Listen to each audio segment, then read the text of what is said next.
Greetings, everyone, and welcome to GuildGab, and happy 2019! This is a show all about Guild Wars 2, and today we're going to be talking about Season 4, Episode 5, All or Nothing. This was a big episode, guys, so I'm really excited that we have all 4 members of GuildGab here. Super exciting. Yes! We did it! I am here with my wonderful co-hosts, RPG Alex, MMO Inks, and CorvusPlays, and this right here is going to serve as your spoiler warning. We are going to be talking about anything and everything about this episode. Nothing is off the table, the big finale, everything. So if you have not played it yet and you do not want to be spoiled, please bookmark this video and come back to it later when you have played the episode. This is what... He didn't play it. So, oh my gosh. Right off the bat here, I think this was one of, if not the single best, highest quality episodes that they've ever put out. Yeah, the final instance was just... it's not just the final instance. I think every instance, and there was 3 of them, was like super high quality. It kept me engaged the entire time. I never felt like there was like busy work. Like every instance just like was introducing characters and introducing like new mechanics. I mean, like expansion level stuff. I really truly think so. Yeah. No, that's very true. I mean, I think if you just on the first instance, if you draw a comparison between the first time we visited Glint's Lair in, is it Seeds of Truth? Season 2. In Season 2, and how that went on, and that went on for a bit. But the way that Glint's Lair worked in this episode, it was just much more compact. It looked a lot better. So they'd obviously given it a bit of a spruce up. Even it was new areas anyway, but yeah, whatevs. And it was. Am I wrong? This part of Glint's Lair, because we went to Glint's Lair before, but like we didn't see Glint's body. Like this was a new part of Glint's Lair. We went through you go through like a grain of sand. They talk about like her lair is in a grain of sand, and so you have to like find the portal to go into it. They specifically said that like this one we were going like through the mists to get to it. Like this was a secret section of her lair. It was separate from the other one. What's interesting is that like when you go in, where you go in and you see Glint's body in front of you, if you play the Glint's Lair mission in Guild Wars Prophecies, the exit point of the mission is where you enter Glint's Lair in One Path Ends. So what happens is where Glint's body is, you look at it, and then there's the exit off to the right, which is where you come in, and then what's there in the Glint's Lair mission in Prophecies is her egg clutch as well, which kicks off the bonus part of the mission, where you have to fight her to steal her eggs, and then when you exit out of that instance, it takes you to Drotna's Forge, I think, in the first game. What's it take? I can't remember. I don't know. I can't. That was like 15 does it take you to the Tomb of the Primeval Kings? I can't remember. It takes you to one of the two anyway. But it was just cool, and like for a minute you were in there and you're thinking that's a big dragon. Like, oh wait, it's Glint's corpse. No one's cleaned up in 250 years. And it immediately made me cry. Yeah, not really? Glint's. I mean, seeing Glint's body was like a shock because I wasn't expecting that. But I mean, come on, Aurene. Yeah, like, that was the sad part for me. Was curled up next to her with her eyes closed, and like she's like spending this time with her mother, knowing that what is coming up next for her is what killed her mother. Yeah, attacking Kralkatorrik is what killed her, and she's about to do the same thing. So it was just a super powerful moment right at the start of the episode, and it was a new record. I cried within the first 5 minutes of this episode. Except that Logan didn't have a janitor friend zone him into abandoning the fight this time. So Logan was there, and he had his new armor. He was actually there the whole time. Yeah. Really Yeah, I know he didn't swan off. No running away this time. His new armor is really cool too. It's I like really lovely cool. new armor set. Yeah. and I think everyone got a bit of a spruce up, really, didn't they? Well, not Bram. He's had a haircut already. That's his spruce up. He did get his but new outfit in season 3. Most of them did. Season 3, they gave just about everybody new outfits. Yeah. But skipping ahead a little, Keith, her new look, holy crap, is so Keith went blue. Cool. Yeah, I really Keith got access to a makeover kit with those exclusive colors. Keith looks really, really cool. Rox had a makeover. Logan had a makeover. I think it was... That's right, Rox did, yeah. Well, Rox is on full-on Omicron gear now. She's 100% Omicron. That is her family. That is her warband now.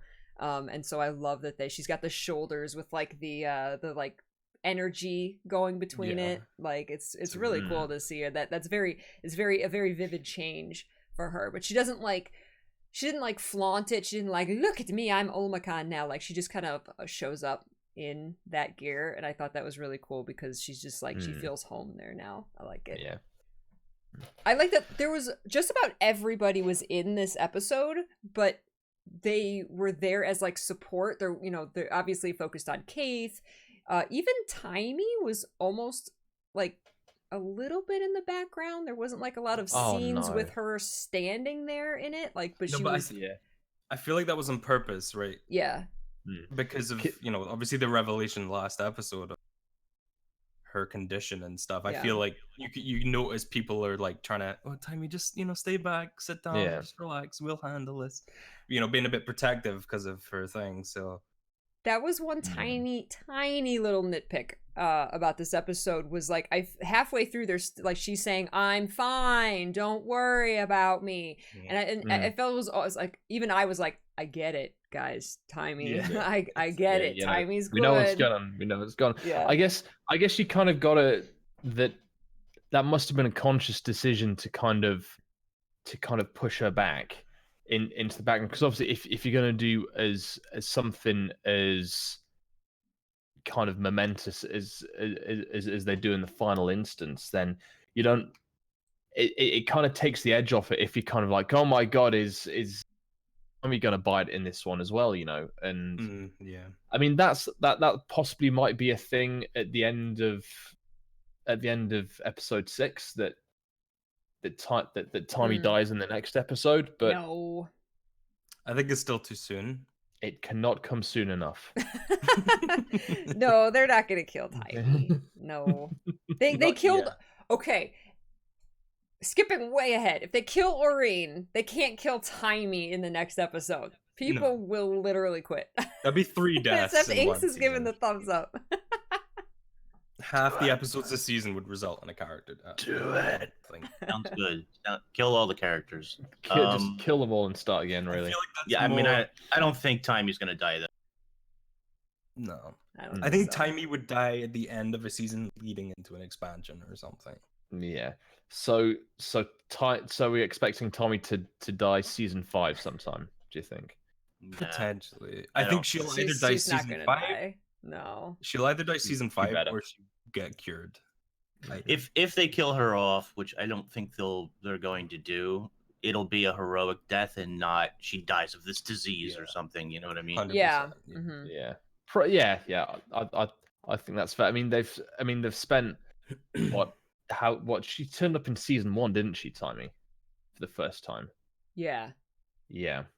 They all got their intro in season 1. Yeah. She was still this big, but she was still like she was micro. You could have fit her in your pocket. But yeah, it was it was interesting that, I mean, like, I think certainly the main players of this episode were Aurene and I guess Keith, I guess. Well, Aurene and the commander and were like together, and then of course Keith. Yeah. I really love, and we're talking about Timey kind of being almost in the background more, even though she was still feeding us information and feeding us tech specs and hey, we can do this with the crystals and connect them. And when Keith transforms and she's like, I thought they couldn't get corrupted by dragon magic. I know she's like doing all her little calculations.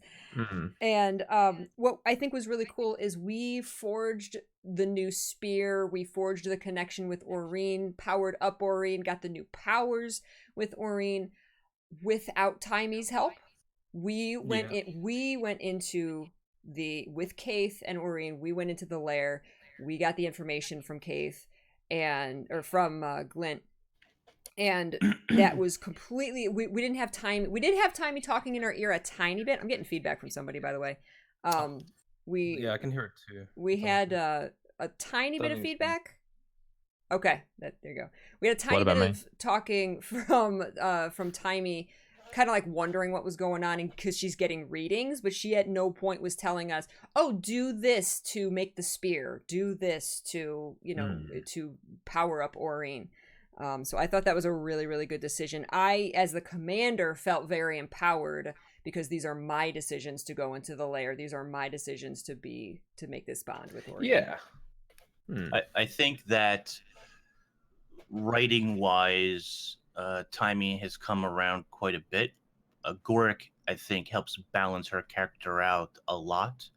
So it's not all Timey knows this and Timey knows that. It's Timey and Goric figured this out together, or whatever the case is. And like you said, it's not all she's. This particular episode, this particular story had a lot of logical connections, rather than something that just came out of left field and here you go, here's your answer, right? Yeah. Agreed. Yeah. Like the Dredge Sonic thing, I thought that was super cool. Like, that seemed like a really obvious. I don't know. It's like I hadn't thought of it, but when someone said it, it was like, oh, of course, yeah, of course. Yeah, that was and so. I like that. That was so cool because not only did it give me, I've had no love of the Dredge the entire game. They're just kind of there when you do fight them. They're kind of annoying. This patch actually made me like the Dredge. They were super cool. They were cool. They had a personality. They helped. They were instrumental in helping us. Well, that's the thing. Like, in the past, 6 years, the Dredge haven't had a personality, and their defining characteristic has been, up until recently, is that you can't blind them, and Guardians don't like them because of it. And that was kind of, and there were sort of communist moles essentially, and that was their entire, that was their entire thing. But now that I guess it's something that they kind of did in factions as well, when they made the Tengu a neutral NPC race.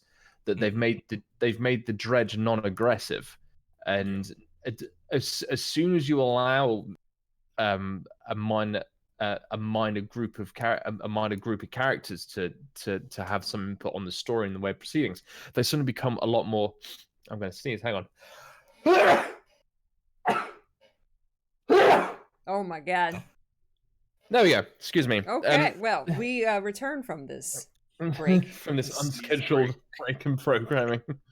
They suddenly become thank you, chat. Thank you. They suddenly become a lot more fleshed out, and they actually have something to say. And it's just cool. And like, did you guys see the like sniper guy that like has to kill, like he's talking about how he has to kill everyone he's ever loved and stuff. God. It's so dark. It's brutal. Everything has been more dark in season 4, which is something that I've wanted for a long time. I've wanted the story to get darker, and here it is, and I love it. I love it. Yeah, it's I mean, this is my big bugbear with MMOs in general, that they walk a very fine line between trying to be serious and adult about things, and Guild Wars 2 has sort of dipped its tone a little bit, like when Air died and a couple of other instances. But this time it's kind of like you've got somebody with a terminal disease, you kill, a very, very major character, and you actually do it really, really well, which I wasn't expecting at all. If someone had told me that Aurene dies at the end of season 5, I would have expected kind of something would have happened, and then everyone would have gone, "Oh no, it's so sad. What do we do now? Kralkatoric's still out there." That is what happened. Yeah, but the thing is, like, it's like 2 years ago, I would have expected it to be delivered just like that, like instantly.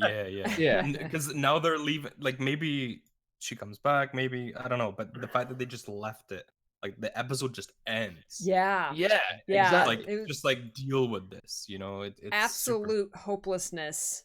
Yeah. Ending an episode is, I mean, we've had cliffhangers, but nothing like this. Because this is, I mean, for a year, this is what this has been riding on. We've been carrying around this egg since season 2, and you know, growing this dragon, bonding with this dragon, forging this plan for years, real life time, and for everything that it hinges on to just die. Yeah. And then for the player characters to say, I don't know, is huge. That was just so it was powerful. so good. It was yeah. just that's shit. exactly how I would have wanted to go. Yeah. Is it? I mean, go on. Oh, sorry. I was. So I didn't. I don't know. Is it just me or did we not? I didn't get a super great look at her, like body or corpse, whatever you want to say. I mean, she was like speared. She was definitely dead, if that's what you're asking. She was run through by the branding crystals. So do you right, and she had been branded a bit, I think. Do you remember the vision we get for Path of Fire before we go in, where it looks like Balthazar and his armies and the mountains come up and they pierce a dragon, and you assume that dragon is Kralkatorrik. Yeah. And what if that dragon is Aurene and not Kralkatorrik in that vision going all the way back then? Yeah. It's very possible, because one of the crystals goes like right through her neck. Right through her neck, right. Yeah. And in the vision, it's through the head, like the but prophecy. Still, yeah, and the head's kind of up. And granted that, you know, that was years ago when they developed that. So, and the way, the pose that she's in is exactly the same as the pose she was in her vision, in her prophecy, when she saw herself dying over and over and over and over again. In that really intense cutscene. She's in the exact same position, and in those visions that she had, the crystals were actually like piercing her in different places every time. Like at one point it was just through her neck, at one point it was like through her neck and coming out her mouth, like really gruesome stuff if you like watch it again. And so it's like one of those, you know, one of those came true. And thank you for linking those Corvus here. Oh yeah, it's like directly at the base of his neck, but still, I guess that does look a lot more like Kralkatorrik. It's just it was very similar to the way the spears came up through the body and all of that. What's kind of interesting about this is that I think that the community in general, it likes to, or some of the community that doesn't care too much about the story and is just in it for the achievement points and the fractals and the raids and all that. They give the story a little bit of a hard time in general, don't they?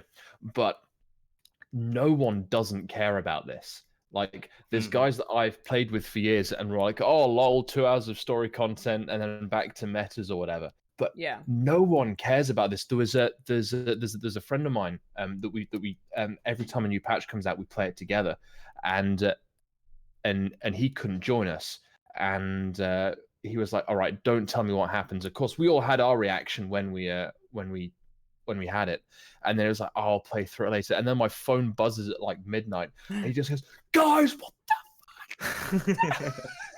You know, it's like, what just happened? And that's the thing, it's like, because it's partly because obviously it's such a massive twist, but it's also so well done.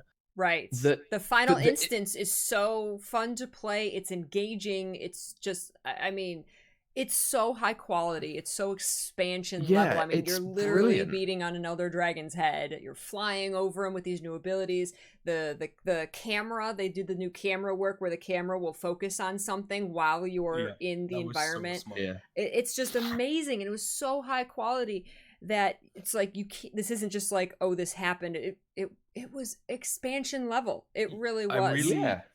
I really like how they kind of played with the player, because I feel like everyone, it's like, oh, they're not going to kill a dragon in Living World. Then they're like, oh, well, they're not going to kill a dragon if it's not like a finale. Yeah. And they played with it, but then there's like the bit where you're walking down, you know, just about to fight him, and you see all the guys and they're all talking, and it's like, damn, this is like everyone we've met over the past year or two. And like everyone's here, they're all coming together. and then even during the fight, you're like, oh, okay, like something's gonna happen. But it totally plays with you where there is that point that you reach, and it's like, well, maybe we are gonna do this. Like maybe, what did I say? I said we would kill him. Well, I guess we didn't actually kill him, but we fought him. We fought him. Almost. Well, at one point, like Timey's like he's almost dead. Like he's, his energy is at an all-time low. But it was that was the thing. When I heard that line, I was like, all right, yeah, we're not gonna. Yeah, that's it. It was that's like it. We're done. Classic, like end of season 2. Aaron Bram, like, we'll just get a drink after this all blows over, and I was like, she's dead. She's gonna die.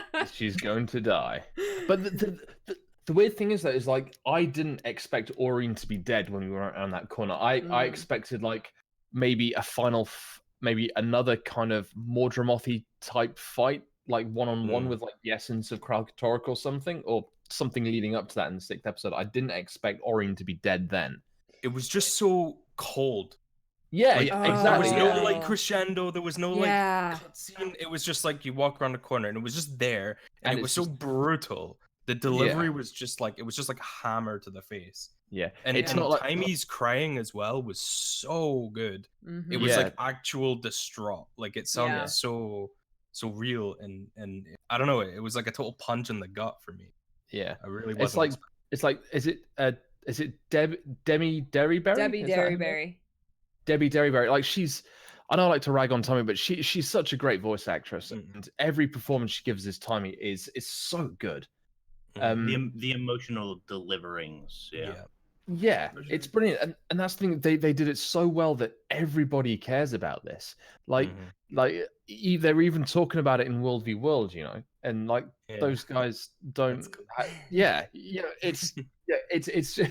It's just been talked, and not just kind of like, oh, they killed the dragon, whatever, but it's actually created a proper like impact in the community, and that's fantastic.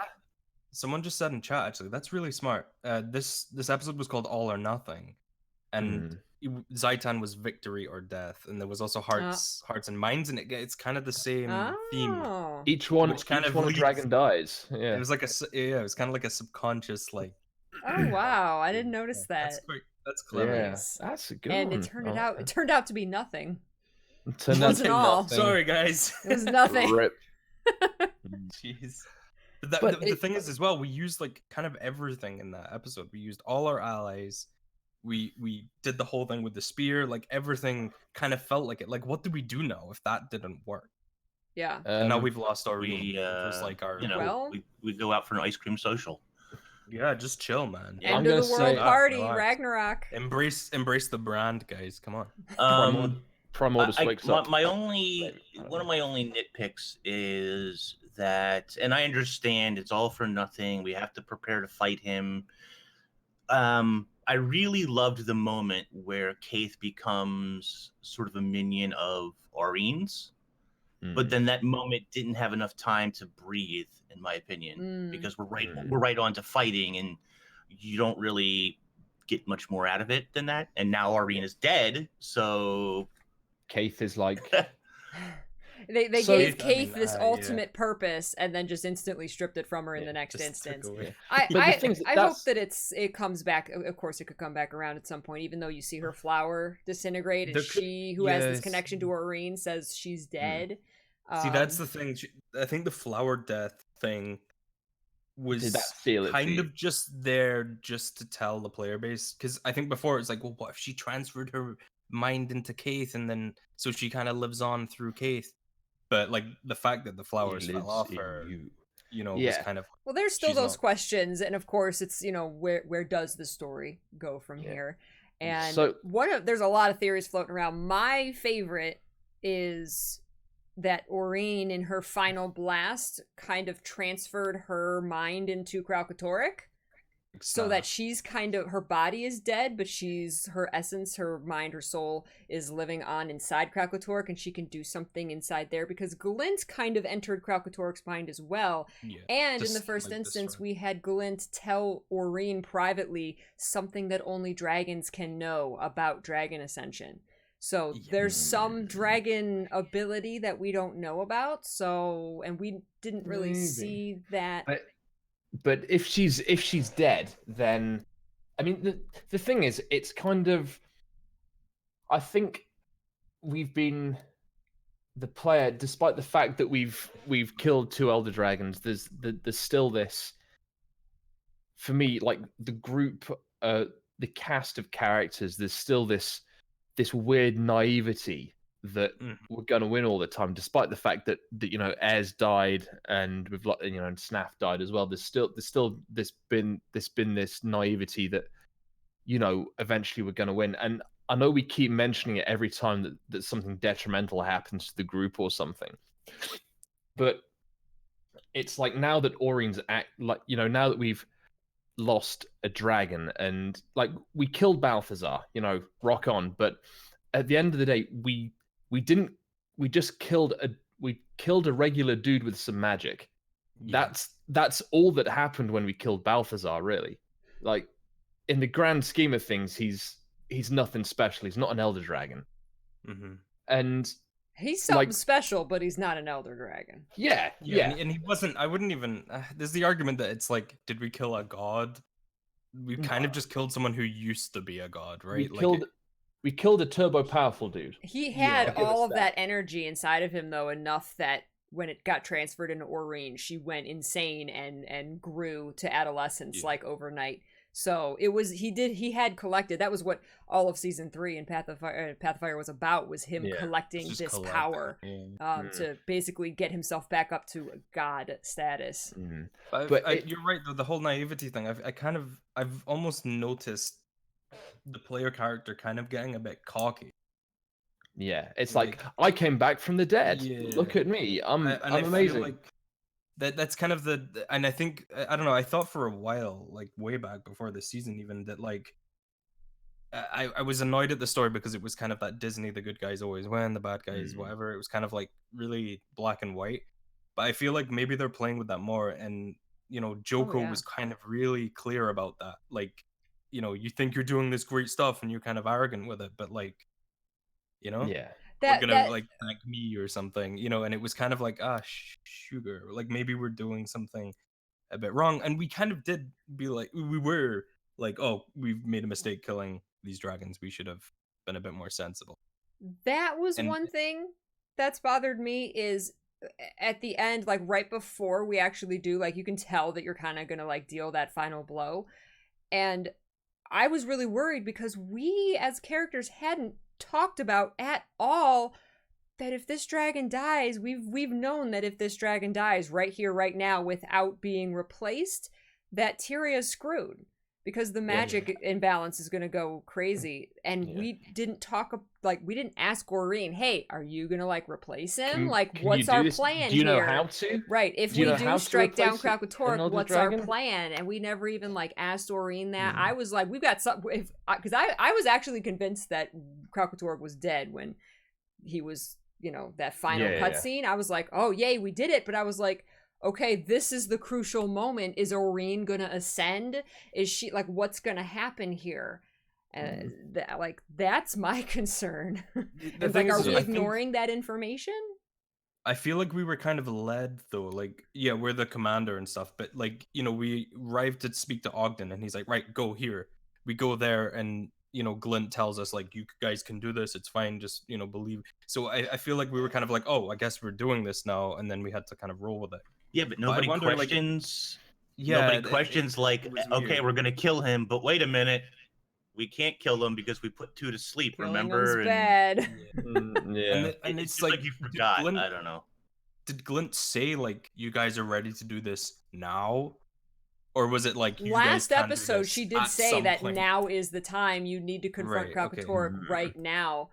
And which is why I think that the last episode ended a little lackluster, because there was this urgency, and then all of a sudden it was about like Blish.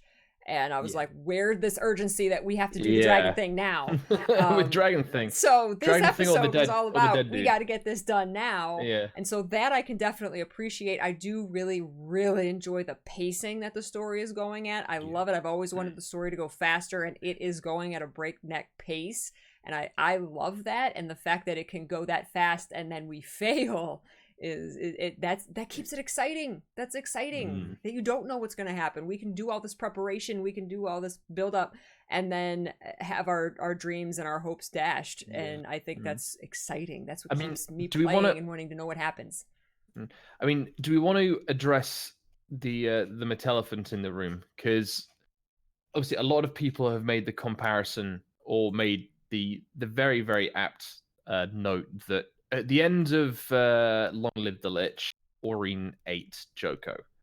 Yeah. So there's now obviously the theory bouncing around that because of whatever undead magic nonsense Joko has going on, that Aurene is somehow going to come back as some kind of Alonian Lich dragon Balthazar hybrid thing. I mean, I mean the thing is, like, killing a major character who somehow hasn't had a single word of dialogue in 4 years and have it have such an impact is quite impressive. But I think like all that will be gone if suddenly go, Joko magic.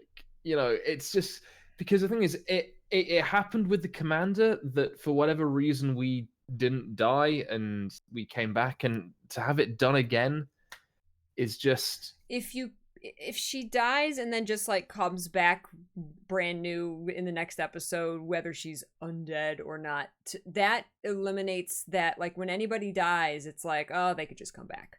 So they can't do that. I could see her living on, her spirit is in Kralkatorrik, or she's going to take over Kralkatorrik's body and become the next Elder Dragon. So I think that, I truly believe that Aurene is going to come back, but it's going to be in a different form.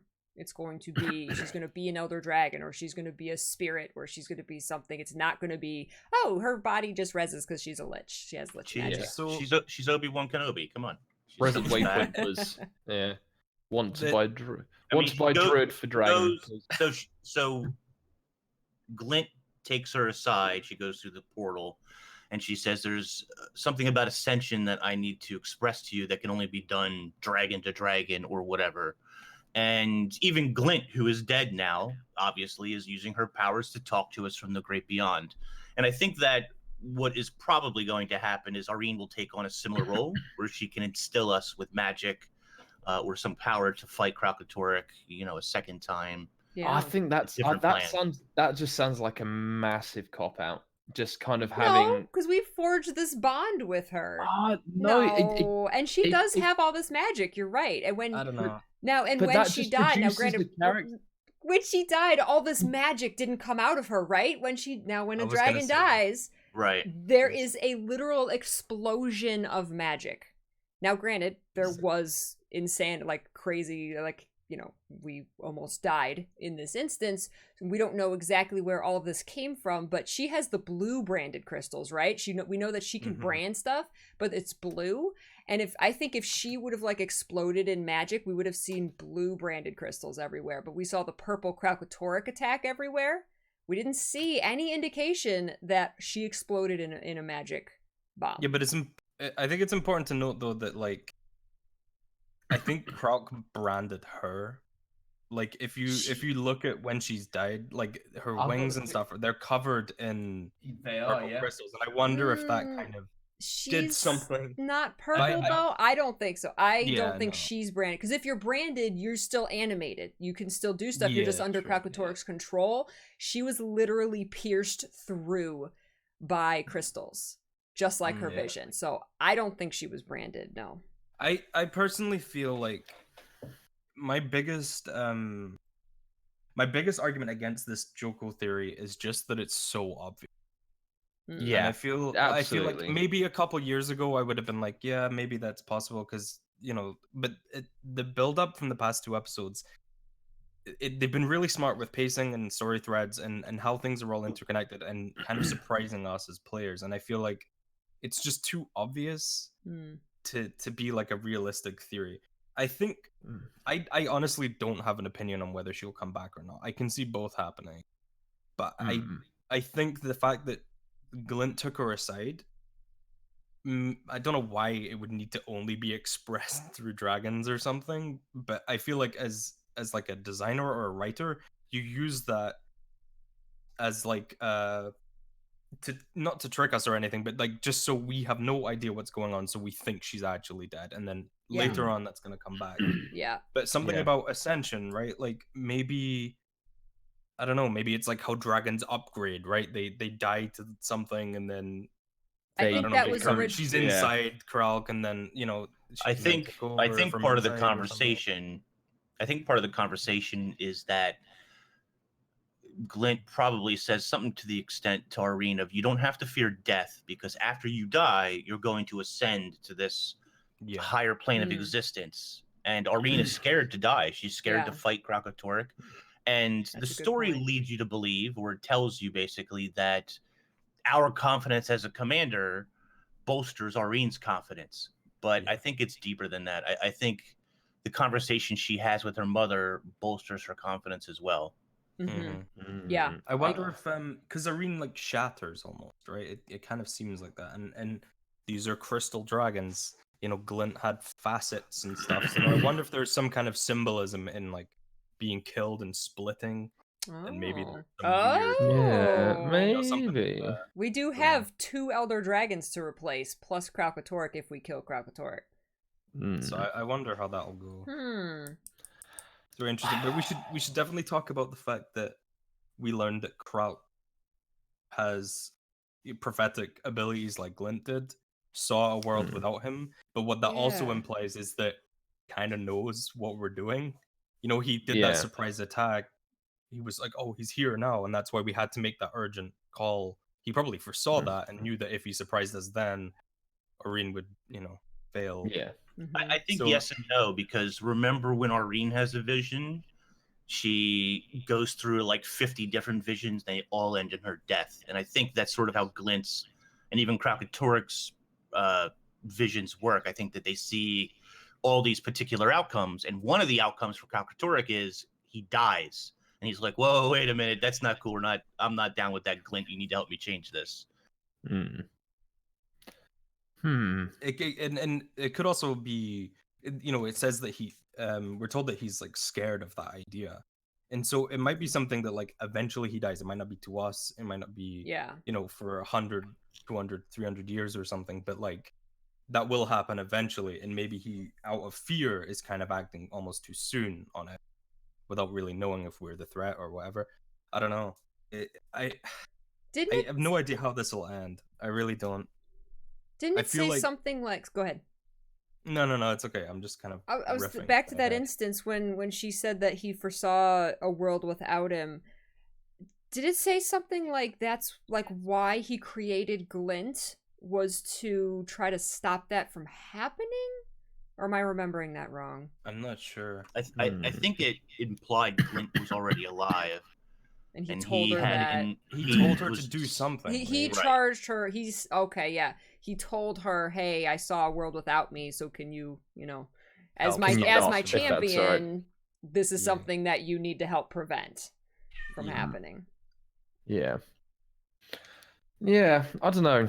I think it's quite nice that you can't see where it's going exactly. There's a lot of options as to where they could go with it. Yeah, that's it. Like, but Glint saw that would Kralk dying would be peace for everybody, So that's what. Right. I just don't want Aurene to end up as like another talking head, and a special action key. I think it's no, but you know what I mean. Revenant It'll be legend. like, you've got the power of Dragon Blood Spear now. Press C to use it, and it's like. You've got the power of that Dragon Blood Spear was fun though. Just kind of just whipping it and branded, and they're just dying. That was so much fun. Yeah. No, I mean it was an awesome mechanic, but Aurene doesn't deserve to be reduced to a mechanic that you use every now and then. No. It's not cool. It's not cool. I don't think she will. But there's got to be some answer for the dragons, where we can't just. In my opinion, she ascended, whatever that means. Now the question is, what does that mean for dragons to ascend? Right, and what does that mean for us and for Tyria? But you don't, as a human, you don't have to die to ascend. Like, I mean, if you're using like the There could be different the forms of common ascension. terminology Ascension for, after you for die, ascension in life. But isn't that just then you go to the mists? Like your soul wanders off into the mists when you Krakatorg's die. eating the mists. All the ghosts, there was ghosts showing up everywhere. Yeah. Krakatorg was like He's literally. Gwen he's told just us eating the them all. mist is like a total mess, right? Like, Yeah. it's kind of like leaking Yeah. into the We world. were wondering why, especially in the open world map, we have all like we're seeing ghosts and we're like people talking about I'm seeing ghosts. There's all these ghosts all of a sudden where there wasn't before, even dwarven ghosts. And then Gwen comes out of the mist and says, we're battling Krakatorg in the mist, and like the ghosts have nowhere to go, so they're coming back to the world. That was such a cool little touch. I've missed a cutscene somewhere. I don't remember that. It was it wasn't a cutscene. It was the very beginning of the second instance, right before you, in the instance where Kaith bonds with Aurene. Yeah, it's at the very comes beginning. Up and tells you everything's a mess, and it's Gwen. Yeah, she just kind of walks out of like this portal and. But she's not called Gwen. She's right. Just it's mysterious. Figure. I didn't load an in time. I didn't load it in time. I must have missed it. Dude, it was Gwen. I was in shock when I saw that. I was in shock because it's just has dialogue and everything. Have her name or anything, so it's like kind of subtle. It was kind of there for people who knew, people in the know, to recognize her. A smart boy. That's right. Yeah, I was super in shock at that, and I absolutely love how they incorporated the Zephyrites, who have been carrying around Glint's egg, Aurene's egg. They've been protectors of the egg and of Aurene, for all this time. And they incorporated them back into this whole process. Their literal voices singing are what like tunes these crystals. And they're what we use to like have those crystal blasts in the final instance. And you could hear like the voices rise. I appreciate music so much, and that was just the ultimate treat for me. That was so impactful to me. Yeah, the singing, the hymning or whatever it is, that even the first time you go into like Thunderhead Keep, the Dwarven area, you can hear him singing, and I'm like, man, that's like angelic. This is just it adds a level of it makes it feel more alive, more majestic, I guess, that whole area. Yeah, it did feel like it was echoing around the halls, and and then when it turns out that they're singing to the crystals and stuff, and like it's like part of how they forged the spears and stuff, like it just was like, oh, it's kind of like a story gameplay element, as well as just great music. It wasn't just ambience really to be ambience, and exactly. When they actually when I heard the song, it was such a powerful moment. But then when the NPCs actually said, no, there's a choir over there. I don't know if you can actually see it or not. I looked for it. I couldn't find it. But so that the commander as a character is actually hearing that. Like the ambient music that we as players hear all the time, that's not there in the world. But they actually said there is a Zephyrite choir that is singing this and attuning crystals. Like you can see them during the fight with Krakatorg. They're kind of all in the back, and the choir music that's there, it's kind of like shouts and really cool like battle music, but it's them singing from like kind of behind the lines where we all are. So it's cool. Super rad. I love it. Absolutely love it. Yeah, and they got the original a lot of the original voice actors for Gwen, for Glint was all the original voice actors. Which one was Gwen? Gwen, let's do a quick Google. No, I know who Gwen is, but I mean, where was she in the episode? The beginning of the second instance, where she walks out and says that the ghosts are being displaced. Okay, I didn't connect that was her. Okay. Yeah. Oh, it's Carrie Walgreen. That's Kaith, isn't it? Is it? I have no idea. Is that her? That does Gwen's voice? Savari, Kaith, and Desrin. I didn't know. Yeah, she's Gwen in Either North. Oh, I didn't know that was her. There we go. Interesting. Yeah, I actually thought Kaith sounded a bit different this episode, which was a bit weird. But really? I guess, I don't quite. I think it was. I thought that too, but I feel like it's maybe just because she had so much dialogue, and we've kind of had a lot of just a couple of lines here and there, but we actually had a lot of dialogue with Kate. So yeah, I don't know. I put that down to just me not being used to it or something. But yeah. Mm. Oh, Glint is not the original voice actress. Okay, well, can look it up on the wiki and see. Yeah, but didn't have no Zoja though. No Zoja. Nope. No Zoja. Jorian cast. I think she's forever Felicia gone. Day's busy. Yeah. I mean, what? And Logan didn't change or have anything. I thought maybe something would come out of him. It was nice hearing his voice again, though. Like Nolan North turned up for 15 minutes one afternoon. guys, I was in the area. I was getting $1 million paycheck. Phoned it in. I mean, it's kind of weird though, isn't it? If you think about that, when the game was released, and you have a couple of the obviously no disrespect to any of the other voice actors, but you have these big names like Nolan North, you have Steve Bloom, and you have Felicia Day. I mean, like Steve Bloom especially is just god tier voice actor. Mm-hmm. And like if you've ever watched or seen any kind of animated thing where there's an animal voice or someone whose voice is really rough, the odds are it will either be Steve Bloom or Frank Velker, who weirdly was Freddy in Scooby-Doo. But if it's not Frank Velker, it's always Steve Bloom, and he does Ritlock's voice and a bunch of animal sounds and all this kind of thing for the game. I think he did one of the Dredge or one of the Squid or something in this episode. Yeah. The side characters. He's such a phenomenally talented, and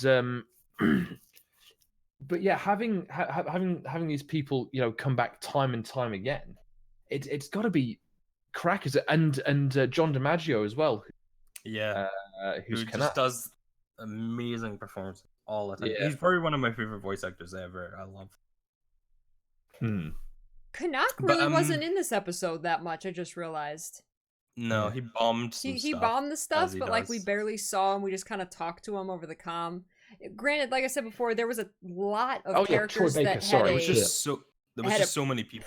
Yes, there was a lot of characters that had a presence in this episode. I loved the scene after Kate's transformation. You everybody, 8 characters come walking down the stairs and are looking at Kate, and that was really cool to me because we see the characters so piecemeal because there's so many, so it's understandable. But just to see them all right there, I was just instantly I was I wanted to take so many screenshots. I wanted to pose. I'm all these characters are here. Let's take pictures, guys. Because you so rarely see them all in one place. So that was really, really cool to see. And so I appreciate the fact that Canuck, and especially Ritlock and Logan, because they were in the original fight against Kraukatorek. And so to have them there, even though they didn't have this huge, overwhelming part they were there for the battle, but they weren't integral to our plan. But still having them there was still really powerful. And I hope next episode we get to talk to them more. Did Logan redeem himself because he didn't run away from the battle? Did we keep track of everybody throughout the entire battle? I mean, it was Bram who shielded us at one point, not Logan. Yeah. Bram and Aureen. Bram tried. I was like, Bram, honey, that's not going to work. I do feel disappointed Zoja wasn't there because if you think about, the Edge of Destiny book, she was such a core part of it. Her and Snaf. I felt like this was the moment that Zoja would come back into the scene, even just a little bit. But there was just no one even mentioned her. No, even a throwaway line of just old times Ritlock, and it's if only Zoja was here. Unless there was it would have taken 2 seconds. Map ambience. Apparently there was in the map you can hear Taimi have a dialogue with Marjorie and Casimir. I didn't find that, so I don't know what it said. Yeah, me neither. But I heard that there was at least a mention of Marjorie and Casimir in the episode. So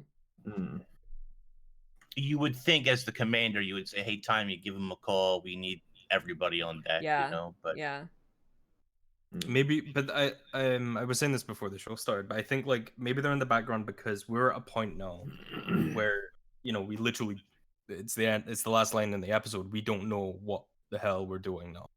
We know that Casimir and Marjorie are alive, and us.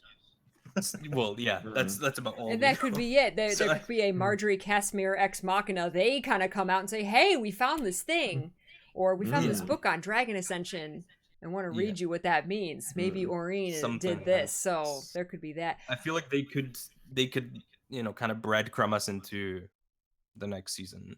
With some idea, I think that we're in for half a season of failures, which I'm kind of excited for. Yeah, I like that. I would be all down for that. Yeah. I think it's kind of, I'd be kind of down to see that, because like it did start to annoy me in Game of Thrones a little bit, the fact that stuff just keeps going wrong. Spoilers: a lot of people die in it.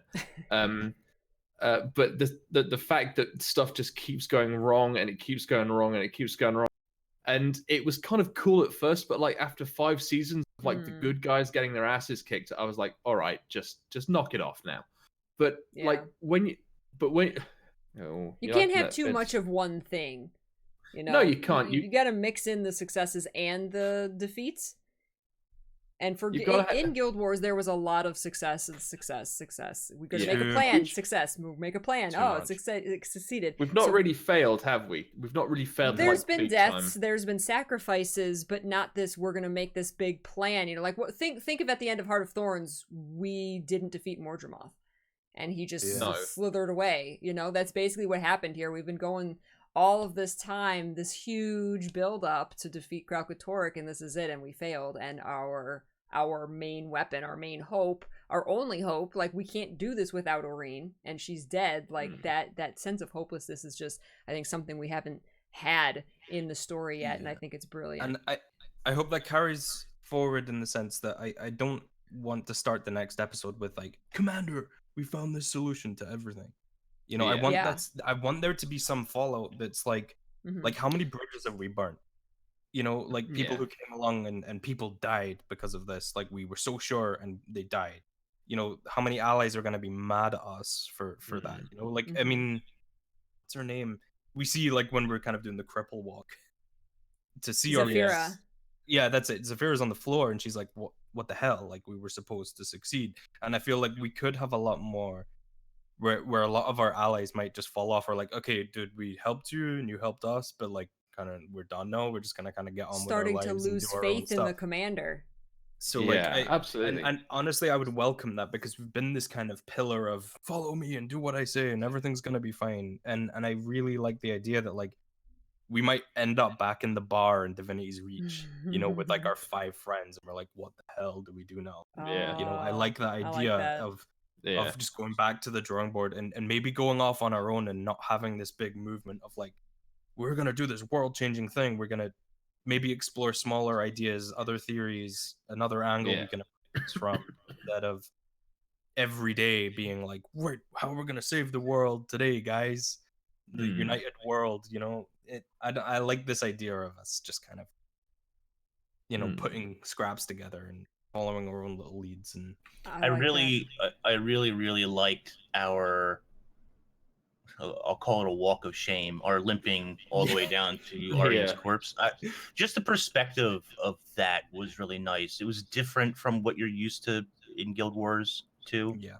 But you and Bram are really hurt and limping around, and I just really like that perspective for revealing that scene. Yeah.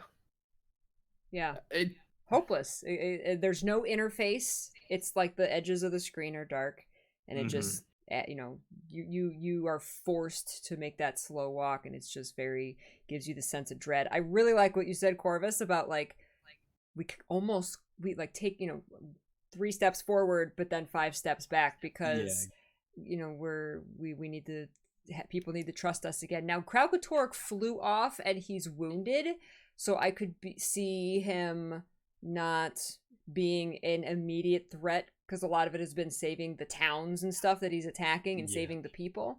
So because this episode was so full of action, I could see, I'm getting feedback again from someone. Because this was so full of action, I can see the next episode being a lot of dialogue, a lot of relationship repair, especially Marjorie and Casimir. I'd be extremely surprised if they weren't in the next episode. I mean, we have...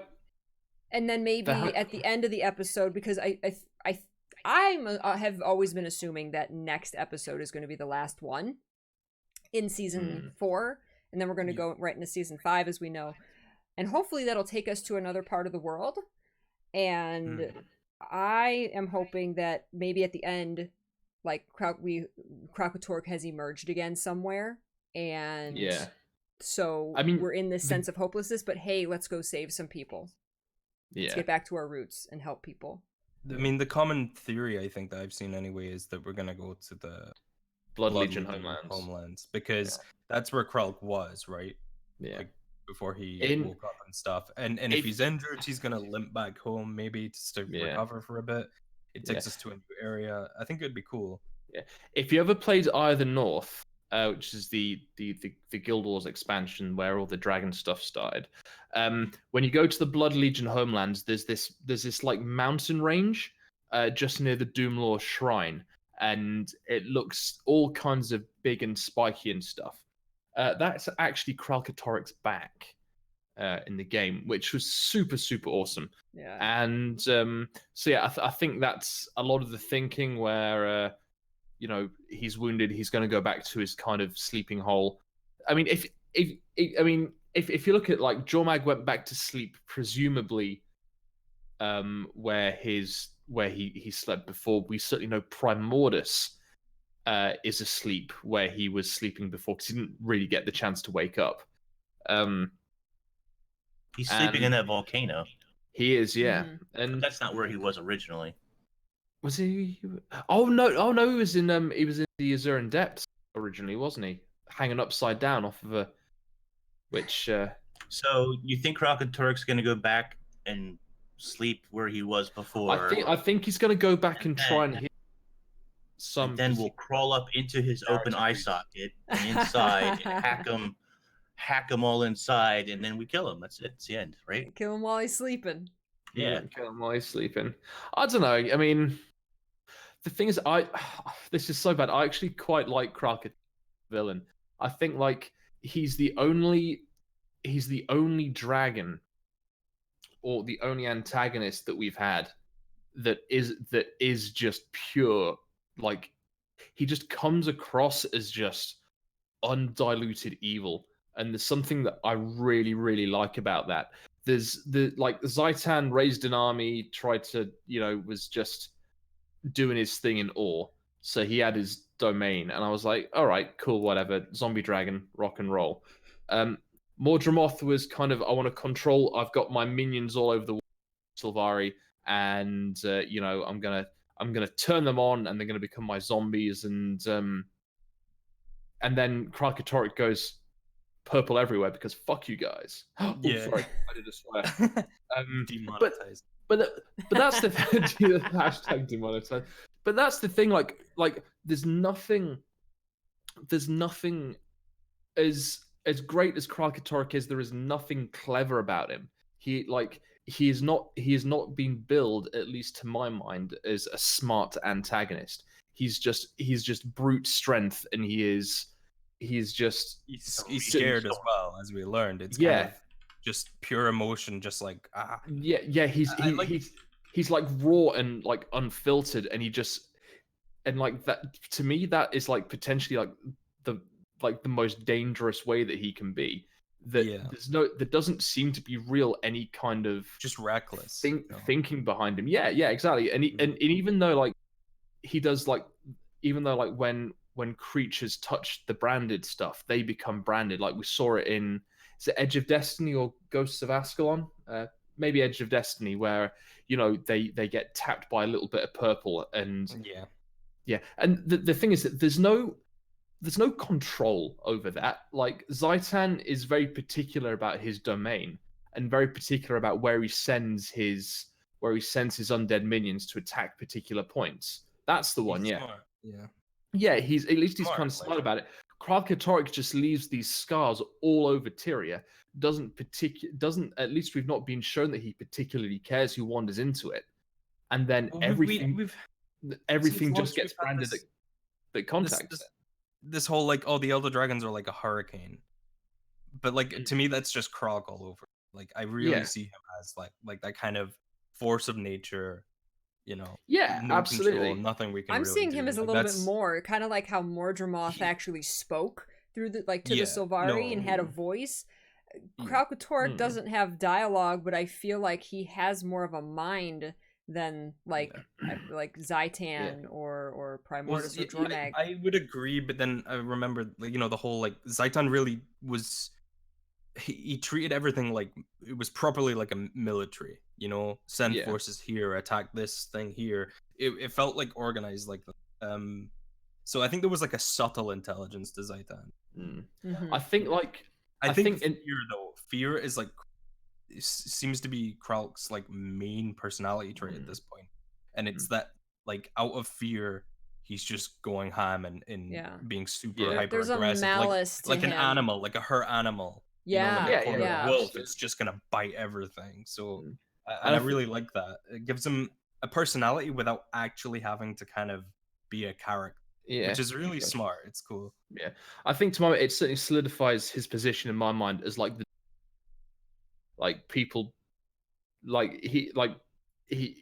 he's sort of like if Primordus is the brains, then Kralkatorrik is the guy that goes and beats up people.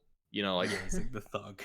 Yeah, well, yeah, absolutely. And hey, buddy.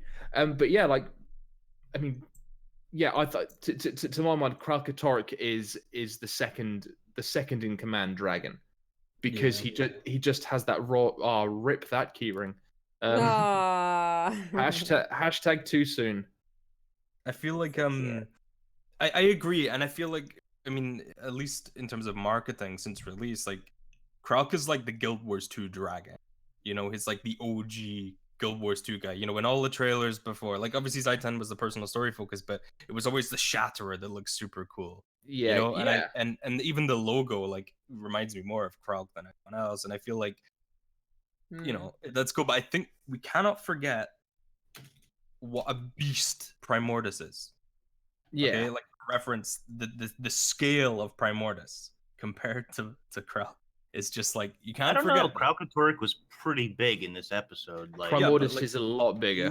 Look at I've linked the size comparison in the chat there of the models of when we had Primordus's head. Proper thick boy right there. And I feel how cool would it be if we're a complete loss to how we're gonna get rid of Kralk, and then there's just a scene of him being eaten by Primordus or something. Oh my god, that would be amazing. Just comes out of nowhere. Primordus ex machina. Yeah, exactly. I'd be happy with that. Oh man. I think we've been so focused on that man, we need to really remember what a big deal Primordus is. And but he's asleep. But he was the one. He's cool. He did well. He was asleep, but he got hit a lot of the magic taken out of him from Balthazar and from that machine. So, and that's when the dragons wake up, is when they're low on magic. When enough magic has seeped out of them, they come back and start eating magic. So, it's a possibility. I keep thinking, what about the lore of once the dragons have eaten enough magic, they go to hibernate? But would it be anticlimactic for Primordus or Kralkatorrik to just go back home and go to sleep? Yeah, absolutely. If that happens, it's such a cop out. It completely diminishes everything that's happened, because it means that Auryn died for nothing. It means that everything that we've been doing since the end of Path of Fire has absolutely no bearing on the story at all. It's kill him, yeah. Yeah, it'd just be a bit weird unless we suddenly decided to start picking on sleeping dragons, which, to my mind, is something that it's been a year and we've not done yet. So well, there were more immediate threats with Balthazar. Yeah. Well, and the ocean dragon is Bubbles is out there chilling. Yeah. But I don't think, if you're talking about the dragons, they eat a whole bunch of magic, then they go back to sleep, they fill up. But when they fill up, they basically destroy Tyria in doing so, and kill not every race, but they decimate most of the races almost off the face of the planet. Yeah, and it's we're not really in that situation yet. No. Yeah, so I feel like I don't know. It's like the cycle of the world. You know, they wake up, they do this, then they sleep. But like, I don't think it's as black and white as just this is what happens all the time. And I think it, you know, it's not like they don't have free will or anything. I feel like it's not like, oh, sorry guys, it's my bedtime now, so I'm just gonna go and sleep, even though we're in the middle of fighting and I'm injured and all this other stuff. I don't think that's gonna happen. I think maybe he'll go back and kind of start attacking from afar. But I mean, he definitely needs to recoup, right? Something's got to lead us to a new area of the game. Yeah, that's got to be it. He's got to fly back just to chill for a sec. Yeah. So is ArenaNet going to give him an eye patch, one-eyed Krakator? Oh my god, dude! Think of the mini pet opportunity. Think of the pirate lord. I'd be so up for that. Well, what did you guys think of the map? I love.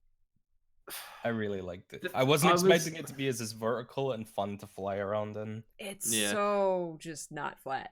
I don't know how else to describe it. Like hills and peaks and. It's weird that there's a lot of stuff going on, but I don't know.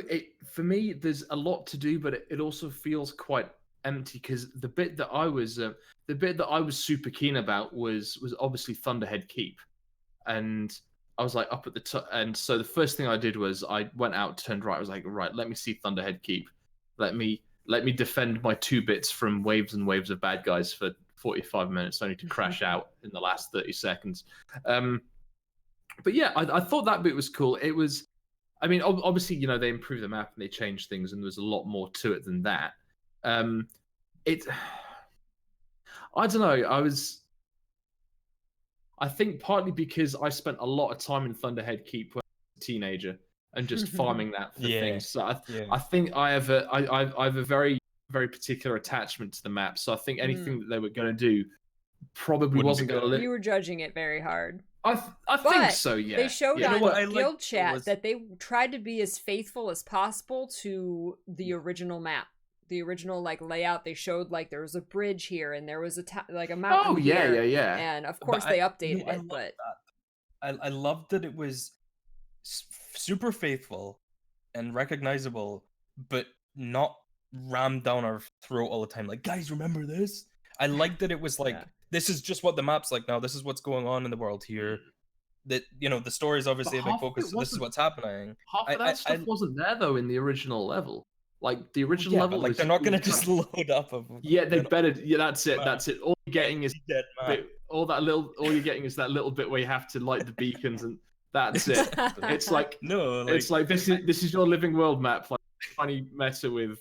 I really like it was like you're running around doing all this stuff, and then you look and you're like, oh my god, I'm back here. Like that's super cool. It wasn't like a nostalgia play of like, guys remember this, guys remember this. It was kind of like it felt lived in. It's like this place I know, but 250 odd years in the future. And so it was, I don't know, I really liked how they handled. I actually really like the fact that that you actually went into the keep as well. So rather than just like a couple rather than just a couple of towers outside, you actually got to see the entire thing. And like the forge looked really cool, and there was, I mean, I would have a word with the architect about how they designed the thing on the inside, because it is very well designed for players to run around and achieve objectives, but as a defendable fortress and somewhere to live, wasn't super cool. I mean, like ArenaNet, just play a few hours of Dwarf Fortress, and then and then for the next map, try again. Okay, it was a very good looking map, and you know, and there's that little puzzle down at the end, where you go in for part of the story to put like the little plate on the thing to get something or other. I can't remember. I think it's in the second story instance. But then like that whole thing, as you go up and up the tomb bit, there's like different plates for different colors that you have to put in, and they create like a whole little puzzle kind of thing out of it. It's really cool. The final room is super nice as well, like with the chests and all the gold, and like the sound of you walking on the gold. Yeah, throne you can sit in. It's cool. It's cool. Yeah. I've been noticing the sound design more. There's a part in the keep where you start walking on this wooden bridge, and the sound difference is very distinct and loud, and like I actually like stopped it. I was like, oh, this is actually like a creaky bridge. Like I knew it wasn't gonna fall, but like just from the sound design, I stopped and like got scared for my character for a second because I thought it was gonna break. So the sound design, I mean, everything just was like so high quality, right down to your footsteps on a bridge. Like was noticeable. No, I feel like every episode there's like a huge increase in the detail, and it just makes it's so immersive. I feel like that's actually what I probably like the most about this map is how immersive it is. It's super, towering. I don't know, just a lot of verticality, when you walk over the bridge and there's just a huge drop down, and there's, I don't know, I like snow maps so much. It reminds me of when I first started playing, and just, I don't know, I just loved walking around and being super immersed, and it was so comfy as well. I don't know, really, really nice. Yeah, it's a good map. We're gonna wrap up soon here, but any other tidbits that you guys can think of from the patch that you enjoyed? I know we didn't talk about the fractal. I know I've not had a chance to play it. Played it. Yeah, the new legendary. New legendary, the bow, yeah, looks very nice. It looks nice, but it kind of, to me, just looks like a guardian skill. So it looks like a cross between a guardian. What's wrong with guardians? Summoned weapons. No. Summoned weapons. Are we playing that meta, Peachy? No. It just didn't look super interesting to me. No, I liked the design, but I love it, but it looks amazing. But I can't help but be in the camp of it. Looks like the Chaos Longbow. It looks like they took the Chaos Longbow and it's less flashy than the Chaos one, apart from the draw. The draw effect, of course, and the footprints and stuff are amazing. But even that just kind of looks like a guardian, like a shout or something. Yeah. I think Kudzu's still better. Yeah. So. Yeah, I suppose. In terms of like theme and design and details. Yeah. The only other kind of thing that I was a bit disappointed with, and this is like and I think they did this with the first episode as well in Istan, was that the map weapons are just way overpriced for like the materials it costs to get them together, and then crafting them. Like the materials, I don't know the numbers off the top of my head, but was it 75 branded mass per thing? It's the Dragon Blood set. Yeah, the Dragon Blood weapons. Yeah, like they're. I mean, okay, you've got your end game goals because season 4 materials are pretty trash at the moment. You don't really use them for much, especially when you can farm. When it's much easier to farm your season 3 trinkets. The design of them just wasn't super. They just look like a combination of like a worse Bloodstone weapon skin plus tiny bit of the tormented glow or something. Yeah, it just didn't look. They're okay, but they just didn't look super interesting to me. Mm-hmm. I think they're all right. Skin wise. Yeah. But yeah, there's also the as Jasmine says, the Serpentine Jewels. I think that is bugged at the moment. I think there's going to be a patch incoming that there are some bits and pieces that should drop the Serpentine Jewels that aren't doing them at the moment. So I think they will be addressing that, because there's the there's the meta that's supposed to drop a Serpentine Jewel and a couple of other bits as well that they're not doing at the moment. So there's a new stat combo apparently. I've only played the story. I don't have a lot. Diviners looks pretty tasty. It's power and concentration as the mages, and then for ferocity and precision as the miners. So got a lot of if you can. When are they gonna run out of combinations? They're gonna start putting they're gonna have to start putting really trash ones in soon. It's gonna be sort of like expertise, healing power, toughness, and ferocity. Just throw a couple. Yeah, I don't. Like, I don't know. I'm not a big stats person. So Me like neither. Me neither. No. Teapot or Nike probably have deeper Big opinions on the stat readers, combination. yeah, Yeah, and that stuff. I mean, they do look pretty tasty. I mean, I can see being really like your buff druids, because if you've got the concentration on there to up the boon time, I think that's going to be as well for a revenant. Especially if you're playing a herald as well, having that concentration to kick out the extra boon duration is going to be really, really nice. So I think there's certainly a lot of yeah, I can see it being good on Soul Beast. yeah, a lot of utility in that. A lot of utility. It'll be interesting to see how it plays out with the sacred numbers. I hope. I don't know. If I don't like the set of skins, I don't really have anything to farm. And I'm not a stats guy. I don't really care that much about like the stats side of things. I have like a build that works fine for me. So until there's a new elite spec, I'm kind of done. So Yeah. I would, I guess, as feedback or something for future episodes, because we have this like 3 to 4 month gap between episodes, I want some like super long term goal. That's why I was so hyped about the kind of personal instance thing. You know, last time, if there was like a deep upgrade thing, something to do there, like the guild upgrade system, pouring resources into it in order to upgrade it, and that would keep me there for ages. And I quite often with releases reach that point of like, well, I don't have anything to do now. Yeah. You know, and so 2 gold for the dailies isn't really enough for me to log in. So I end up kind of taking quite long breaks between episodes. Just I want to play.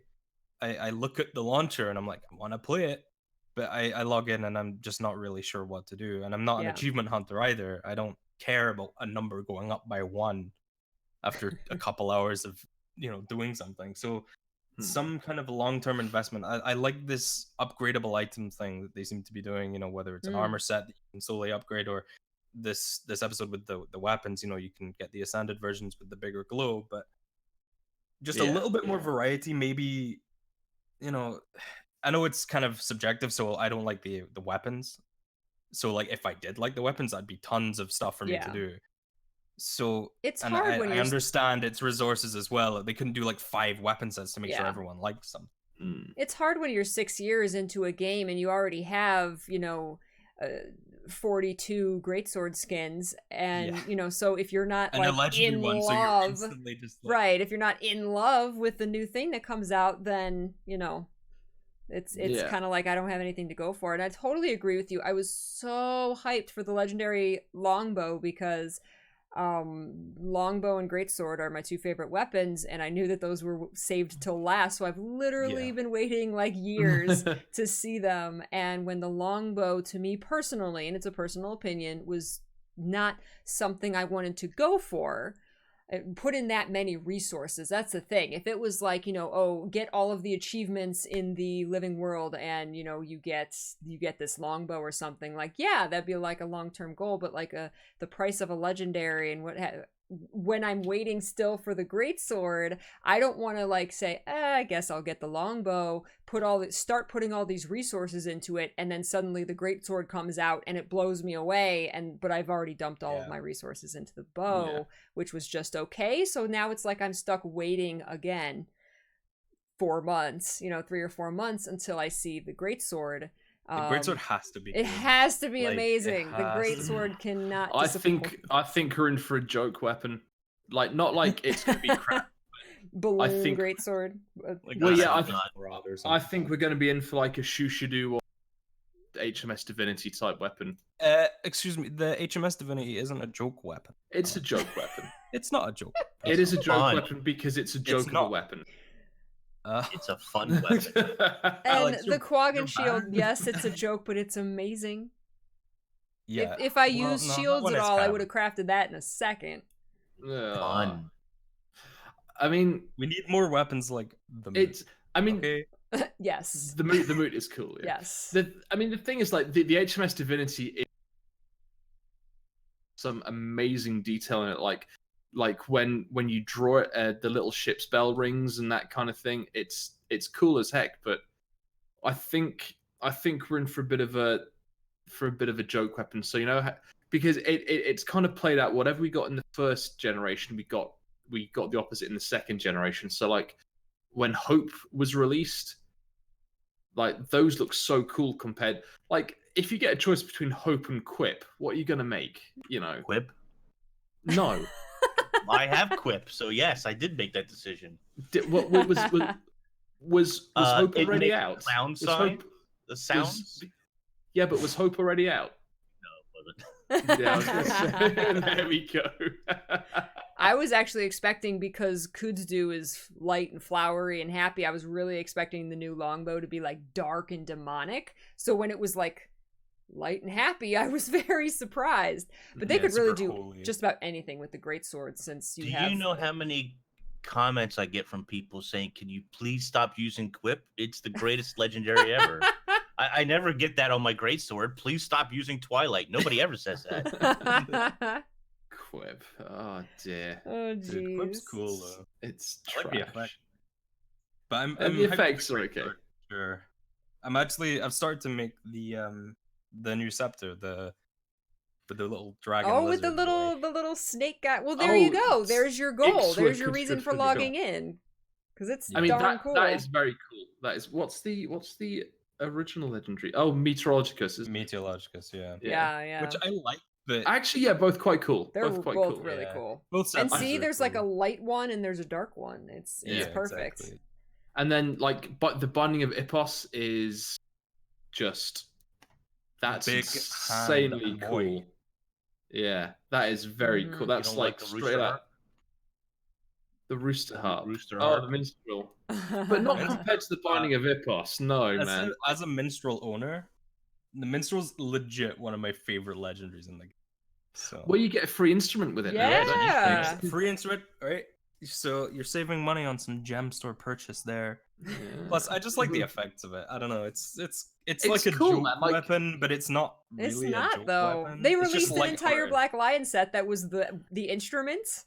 Those were amazing. Everybody lost their minds over those. Those were so cool. It was cool, man. Yeah, I agree with Kai. Like the fact that I have the minstrel, I would have loved going for the new focus, but just can't because I already have one. Yeah, you've already got one. I mean, look, the two best are Quip and Ponybow, and I have them both. So I already win the game. Dude.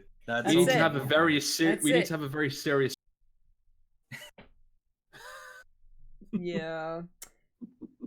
Oh. Yeah, I'm really hyped for the greatsword because crossing my fingers for the greatsword. This is gonna be make or break. There's gonna be community outrage. There's gonna be rage no matter what happens, though, isn't there? Like I would be crapping it. I'd be crapping it if I was honest. Yeah. If you're the guy that was making it, it's like they better like this. So.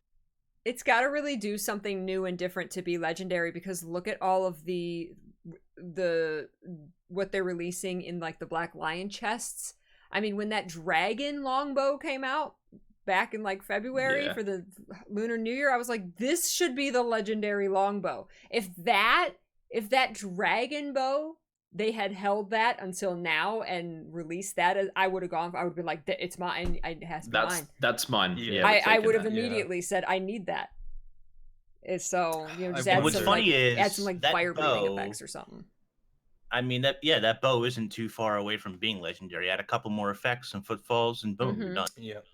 Absolutely. Do you think they'll do a similar kind of eternity thing where they have the two great swords? No, I don't see them doing that again for the great sword. No, I think it was cool to do. I mean, I think the way they designed Twilight worked really well. Yeah. But I think if they're going to go down that route again, I think they would have been better doing it on a different set. I was going to say the same thing. Do on a different weapon. Yeah. I wonder, because there's already a light and dark, like literally a light and dark version of the greatsword already. So so what are they going to do? They might go for something a bit more like specific, like on one theme that works really well for that. I agree with Alaska in the chat. The art contest ones that eclipse greatsword, that would have been a phenomenal legendary greatsword because it's kind of light and dark. What if that's been held back and they've been talking to the person? It hasn't. It's in the game. Yeah, it's in the game, dude. Oh, was it one of the ones that won? Yeah. Yeah. Right. So I thought you were talking about a different one. No, yeah, no. What if the great I got that sword immediately. had a lava lamp effect on the inside? I'd have that. Do you know what, dude? I would like if the final great sword was like a lava, I would buy it, and then every single stream I did would just be that and like 70s stoner rock. Or if we want to make the great sword fun, you can put like a blue gel on the inside and put little quaggin surfers, and every time it tips forward, it looks like they're surfing. Oh no, don't say that, Alaska. What if the great sword's part of Aurene? What if it's like her tail or something? Oh, how or Zaitan's tail would be quite like a bit. How messed up would that be? Oh my god. That'd be like cool.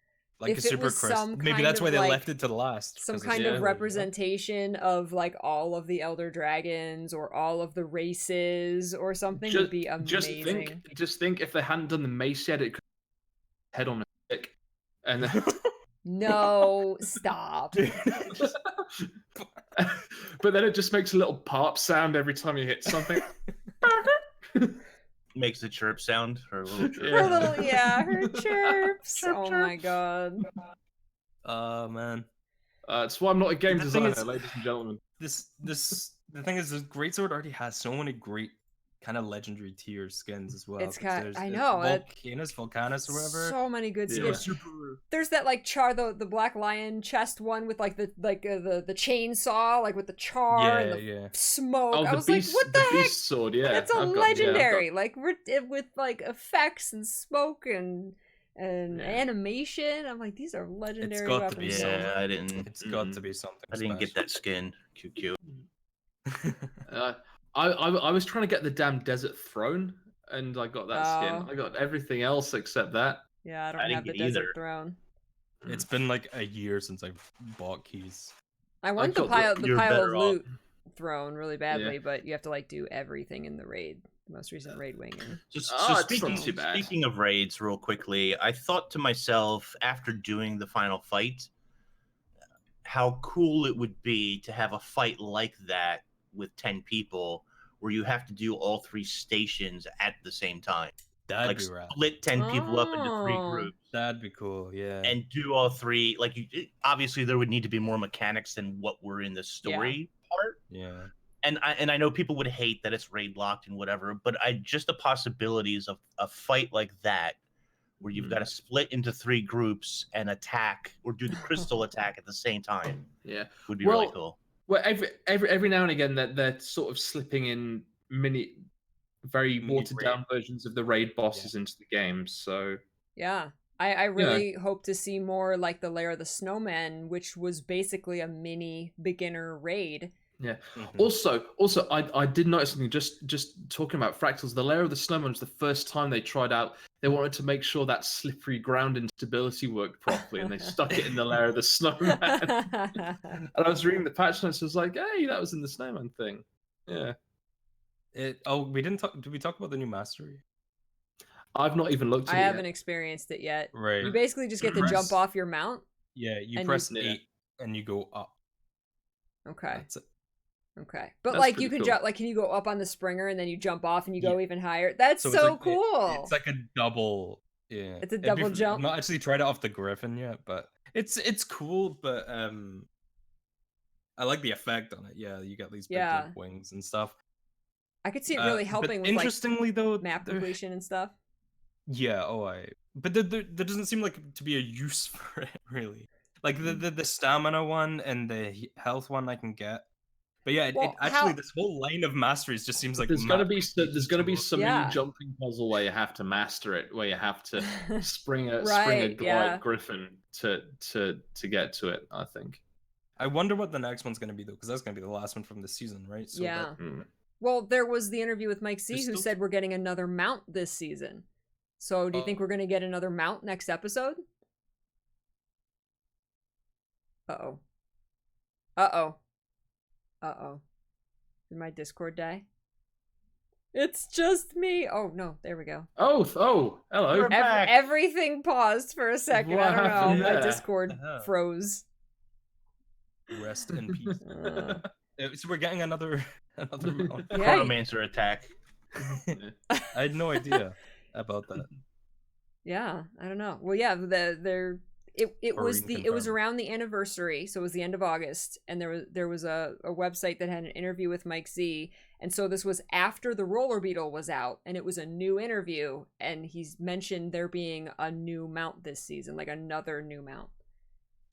So, this season or like in the next year? He said this season, because then that was when they were talking about like going season 4 going right into season 5. So yeah, I don't know. I can't take it as like absolute fact. Like I haven't been telling people like there will be a new mount this season, but I can imagine next season for sure. Yeah, definitely. I'd be really surprised if it's a lot of mounts. Like we're at 6 already, so for them to like every 4 episodes bring out a mount is a lot. Like I'm running out of keybinds.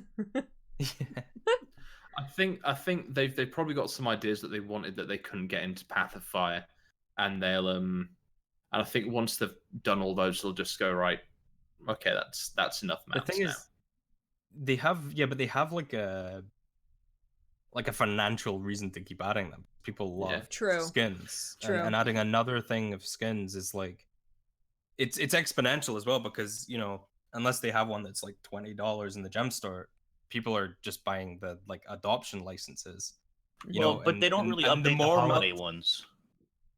Well, that's true, yeah. But you spend 400 gems or something, and oh damn, I got a Springer skin. I have to try again. And so the more mounts they add, that's more money because people want more skins for sure. More mounts. Yeah. But it's also more likely that you're gonna get 1 for 1. You already have skins. Oh, it's just like, money. An ostrich mount? What would be the point in that? You can run really fast. We have the roller beetle for that, the beetle and does the that. raptor. Yeah, but over hazards. All I can think of is like Donkey Kong Country, because he had an ostrich mount. You could just kind of like run really fast and flap his wings. Yeah. Yeah, like I don't think they'll just add a horse, because what does a horse do? I would love a horse. Oh my god, that's my number one hope is a horse. Like it doesn't even need to do anything special. I really don't care. Just let me ride a horse. But it has to have it goes at good medium speed. You have to have Char on a horse, which someone says underwater mount. I could actually see that. Yeah, I could see that happening. Like a dolphin. Here's here's the business problem with an underwater mount. Who hangs out underwater? There's no like parties underwater. Me. Like, would you guys Peachy. like everyone like you go into a city and you see everybody running around on their mounts and you're like, oh, I need that. Do you just like hang out underwater? Yeah, but you could still flop around on it on land. Yeah. Peachy. What? Guys, who lives in a pineapple under the sea? A SpongeBob. There we go. No, but if it was something, okay, what can go on land and water though? It wouldn't be a quaggan because they're intelligent. It'd be kind of like magic cart. Are you telling me that I can't mount a quaggan? Well, hey, whatever you do in your spare time. Char on quaggan. Anything you like. Yeah, turtle. A giant turtle, dude. Oh, a turtle. Oh, look, like some a tank. siege turtles. Look, Like some siege turtles. Ooh. Look, some siege turtles. There we go. Okay, I could get behind a turtle. But I feel like if it's something that can go on land and water, then we're set, right? Because that still lets you hang out and show it off, but has like a cool underwater thing. Maybe it's super slow on land, but really fast on water. But really tanky. So if you're trying to get through somewhere, like in like a siege turtle, you have like a cannon. You can actually like fire a cannon and like attack things. I think that would be really cool. I also would love a doily. And maybe that would tie in, guys, to like, I don't know, if you could sit on the surface of the water and you could just hang out and chill and try out the new feature, fishing. Fishing. Little turtles having a fish. The 9th crafting profession. Oh god, my leg's gone to sleep. I could see them doing a multiplayer mount, like 2 people, 3 people, like a camel. Oof. Yeah, like whatever. I don't know. But the thing is, I can't. Sure, it's cool with your friends, but like realistically, I think that would be really tough for them to just implement. But yeah, cool. that. But also, like, what's the point? Like, maybe there's a cool meta event and everyone gets on it. But like, what do you mean? Why can't everyone encourage free-to-play players to buy Path of Fire? Corvus, get on my camel right now. Please. We're going to do meta events together. Okay. I just feel like Alex is like seriously having some issues. Yep. The leg's got to sleep. And now it's waking up again. Oh, friggin' Nora. I just don't know the point in a multi-person mount. No, I mean An Apache it's like, helicopter. That'd be cool. There you go. It's like when you see those couples and families out on tandem bicycles. You just look and you're just like, why?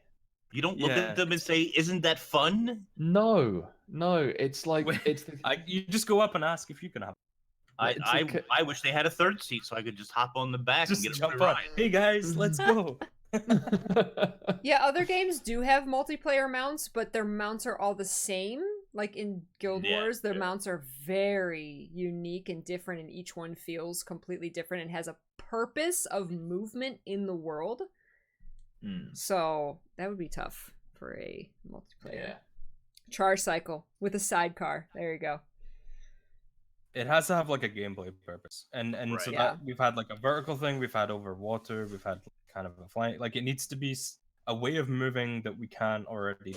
Spider or a lot of people saying spider. A lot of people are saying climbing. Yeah, something that can climb. If we have a Springer, I mean, unless it's like super fast or that really the far. Springer is the hardest mount to control of every. That's why I'm excited for this mastery, because like when you're jumping up on the Springer and you're trying to like land on a little platform, you're trying not to bang your head, like to just be able to jump up on the Springer, launch yourself into the air, and then glide over to where you're going. Like I'm so excited for that. So if we had a climbing mount, something that could just scurry up like a salamander, a lizard, a spider, I don't want a spider, but a like a monkey or something. Someone says here though, like if the next area is a Blood Legion area, what native animals could you think for a mount? Siege Devourer, man.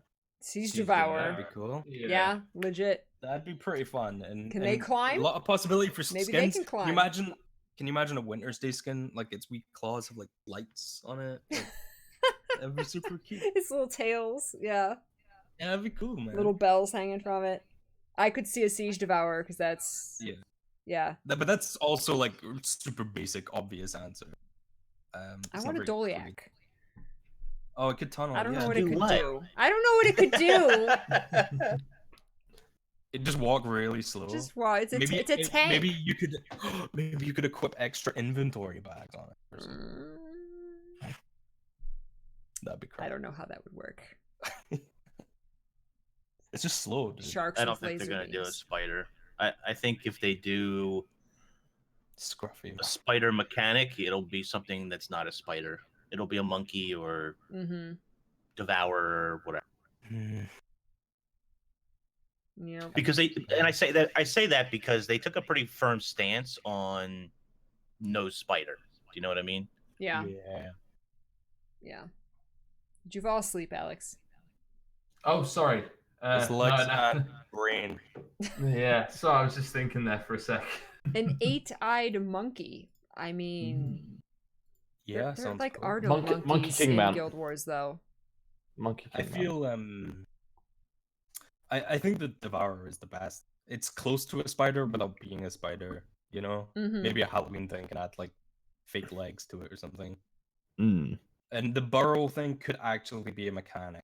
I don't know if you could go under walls or something. Yeah. Or just use it, you know, like a siege. Yeah.